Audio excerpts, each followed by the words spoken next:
Congress mayor प्रत्याशी के B Tripathi ने किया जनसंपर्क, व्यापारियों ने किया स्वागत। आदाब, आप देख रहे हैं अपना मनपसंद यूट्यूब चैनल तेज बरेली न्यूज। आज कांग्रेस मेयर प्रत्याशी के बी त्रिपाठी ने कुतुबखाना से मनिहारिन गली और हजरत शाह सराफत मियां की दरगाह तक व्यापारियों से जनसंपर्क किया। व्यापारियों ने फूल माला पहनाकर स्वागत किया। सैयद अजहर अली के घर पर प्रेस वार्ता करते हुए के बी त्रिपाठी ने मीडिया को बताया। रिपोर्ट जमीर अहमद। हमने कुतुबखाने से अपना जनसंपर्क प्रारंभ किया। मनिहारों वाली गली से होते हुए हम सैयद अजहर साहब के आवास तक पहुँचे हैं अभी, और पूरे क्षेत्र में बेपनाह मोहब्बत मिली, प्यार मिला। जो हमारे उद्देश्य हैं, जिन संकल्पों को लेके हम निकले हैं, उसमें हमें हमारे बड़ों का आशीर्वाद मिल रहा है। हमारे साथ हमारे सरपरस्त नवाब मुजाहिद हसन साहब हैं, जकी अहमद अंकल हैं, हमारे साथ के शर्मा साहब हैं, सैयद अजहर अली साहब हैं, मुन्ना भैया हैं, गुलफाम मियाँ साहब हैं, और तमाम हमारे साथी हैं और बड़े मुअज़्ज़िज़ लोग हैं इस एरिया के।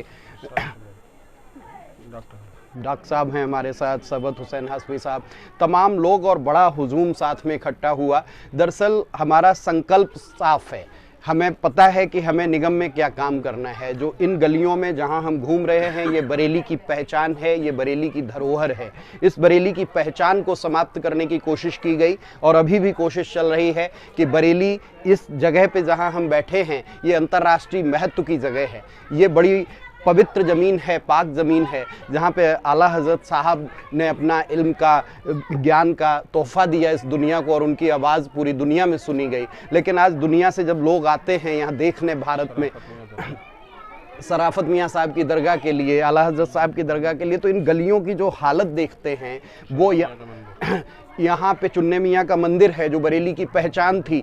लेकिन आज जो नालियाँ हैं और गलियाँ हैं, उनकी आप स्थिति देखिए। साफ़ सफाई का कूड़ा हर जगह पड़ा हुआ है। ऐसे लगता है कि यहाँ पर जो पहचान थी बरेली की, उसी को बदरंग किया जा रहा है। आप बाहर 4-6 टंडूरे टाइप लाइटें लगा दें, कुछ और दूसरी साज सजावट कर दें, उससे बरेली की पहचान नहीं। बरेली की पहचान ये है।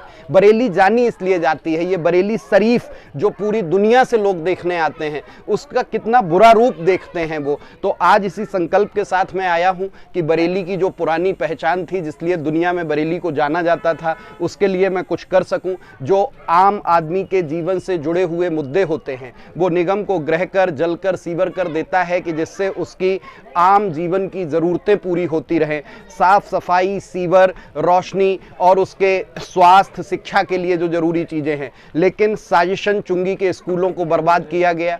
चुंगी के अस्पताल आज खुद बीमार हैं, हर जगह गंदगी है, मच्छरों का प्रकोप है, बीमारियां फैल रही हैं। आज की तारीख में भी हर घर में लगभग एक आदमी बुखार से पीड़ित है, इन्फेक्शन है। ऐसी स्थिति शहर की बना दी है। साजिशन इस शहर में पेड़ों की हत्याएं की गई, आपसी भाईचारे की हत्या की गई, इस शहर की पहचान की हत्या की गई। तो ऐसे तमाम मुद्दे हैं जिनको लेके मन में पीड़ा है। हम पढ़ने पढ़ाने की दुनिया के लोग हैं। हमारी पत्नी बरेली कॉलेज में उर्दू विभाग में प्रोफेसर हैं, वो बच्चों को पढ़ाती हैं। मैं IAS PCS की तैयारी कराता हूँ।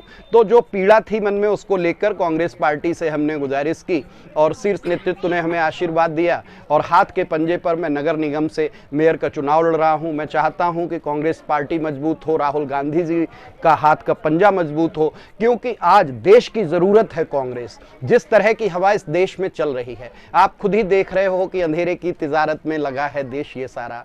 उजाले की यहाँ हर बात अब बकवास लगती है। समय ने होठ सी डाले कि अब हम कहें कैसे, हमें भी भूख लगती है, हमें भी प्यास लगती है। आज भूख और प्यास कहने का अधिकार भी जब इस सरकार ने, सत्ता ने हमसे छीन लिया हो, वो पूरा देश बेच दें, वो जेल, वो तेल बेच दें, वो गेल बेच दें, वो भेल बेच दें, वो रेल बेच दें, लेकिन कोई उन्हें चोर कह दे तो उसे जेल भेज दें, उसकी संसद सदस्यता छीन लें, उसका घर छीन लें, लेकिन ये सोचें कि अब वो बोलना बंद कर देगा। तो राहुल गांधी जी ने एक ही लाइन कही, डरो मत।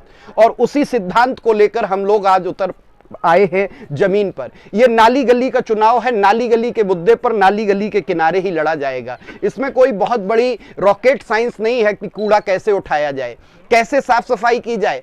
1 घंटे सुबह अगर जो मेयर साहब शहर की गलियों में घूम के ऐसे ही देख लें कि झाड़ू लग गई, नाली साफ हो गई, कूड़ा उठ गया, और 1 घंटे शाम को घूम के देख लें कि रोशनी हो गई है, लाइट जला दी गई और मच्छर तो बहुत ज़्यादा नहीं है शहर में, आवारा जानवर, छुट्टा जानवर तो नहीं घूम रहे, उनके लिए एक आश्रय स्थल होना चाहिए, बंदरों को पकड़वाए जाने की ज़रूरत है, जो कुत्ते घूमते हैं गलियों में, बच्चे जिनसे घायल हो जाते हैं, उनको कम किए जाने की ज़रूरत है, और जो बेतरतीब टैक्स बढ़ाया गया है इस शहर में उसको कम करने की ज़रूरत है। और निगम को क्या करना है? गली ठीक करनी है, नाली ठीक करनी है, सीवर बढ़ाना है, सफाई बढ़ानी है, कूड़े उठाने की व्यवस्था। लेकिन जब पूरी तरह से आकंठ भ्रष्टाचार में डूब गया हो नगर निगम, वहां पर जो कूड़े की गाड़ियों में पड़ने वाला डीजल मेयर साहब और तमाम अधिकारियों की गाड़ियों में पड़ने लगे, तो फिर कूड़ा उठेगा कैसे?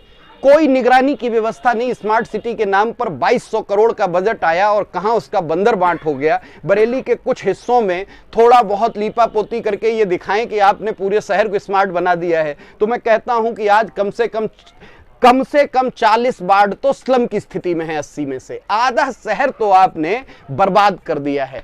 कोई काम नहीं हुआ है पिछले 5 साल में, सिर्फ लूटा गया है। वार्डों के साथ कागजों में भी आप देखेंगे किसी वार्ड को 214 करोड़ का फंड दे रहे हैं, किसी वार्ड को 5 साल में 70 लाख का, 400 गुने का एक वार्ड से दूसरे वार्ड में बजट का अंतर है। लेकिन जहां 214 करोड़ भी दिया वहां 214 रुपए का काम नहीं हुआ। उस वार्ड में आप जाके देखिए 214 करोड़ कहां चले गए, आखिर वो किसकी जेब में गए हैं। तो मेरा एक ये भी मामला है कि जिस दिन निगम में आऊंगा पहला काम यही होगा कि स्मार्ट सिटी के नाम पर जो भ्रष्टाचार हुआ है उसको उजागर किया जाए, जो लोग लिप्त हैं।